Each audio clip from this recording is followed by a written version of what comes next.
So చూస్తున్నాం కదా ప్రవీణ్ పగడాల గారి దగ్గర ఎంతమంది వచ్చి వెళ్తూ ఉన్నారు. అంత్యక్రియలు అయితే అన్ని సిద్ధంగా ఉన్నాయి.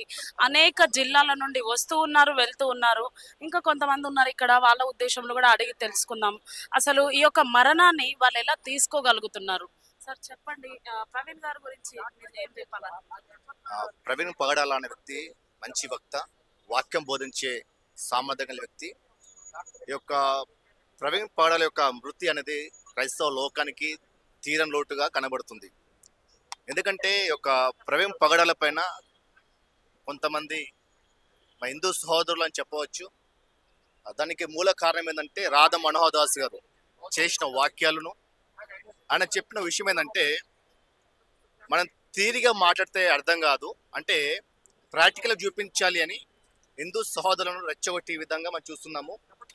కొన్ని దినముల కిందట ఆయన కొన్ని వీడియోలు చేస్తూ వచ్చాడు, ఎక్కడంటే యూట్యూబ్లో చూస్తున్నాము.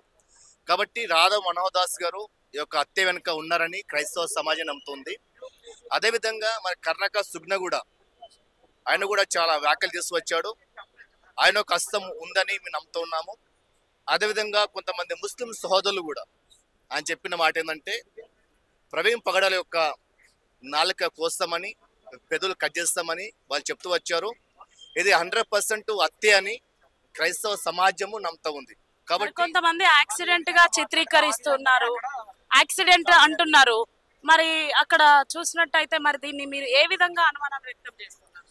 మనం ఇక్కడ గమనించిన విషయం ఏంటంటే ఒక వ్యక్తి అక్కడ చనిపోయిన విషయాన్ని గమనిస్తే ఆయనను ఎవరో రాడుతో కొట్టినట్టుగా, ఆయనను ఎవరో బాగా తన్ని బుల్లెట్ బైక్ ఆయన పైన ఎత్తేసినట్టుగా మనం చూస్తున్నాం.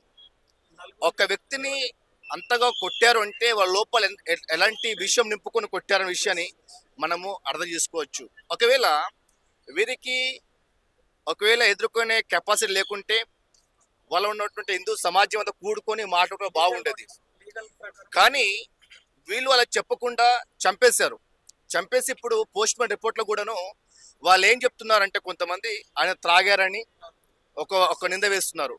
మరికొంతమంది ఏం చేస్తున్నారంటే ఆయన కావాలని దేని గుద్దుకొని చచ్చిపోయాను కొంత చెప్తున్నారు. కాబట్టి ఏంటంటే ఇక్కడ రిపోర్ట్ కూడా తారుమారు చేసే అవకాశం ఉంది. కాబట్టి ఇక్కడ గమనించిన విషయం ఏంటంటే ఆయనను చంపేసి మాత్రము కొంతమంది హిందూ సహోదరులని మేము గట్టి నమ్ముతున్నాము. దీని వెనుక 100% మేము చెప్పే విషయం ఏంటంటే రాధా మనోహర్ దాస్ గారు ఒక హస్తం ఉందని. ఎందుకంటే రాజమండ్రి అనేది రాధా మనోహర్ దాస్ ఒక అడ్డ, కాబట్టి అక్కడ బీజేపీ గవర్నమెంట్ ఉంది. అదేవిధంగా రాధా మనోహర్ దాస్ గారు అక్కడ కొంతమంది పురుగొల్పి ఈ యొక్క కార్యక్రమం చేశారని మేము నమ్ముతూ ఉన్నాము.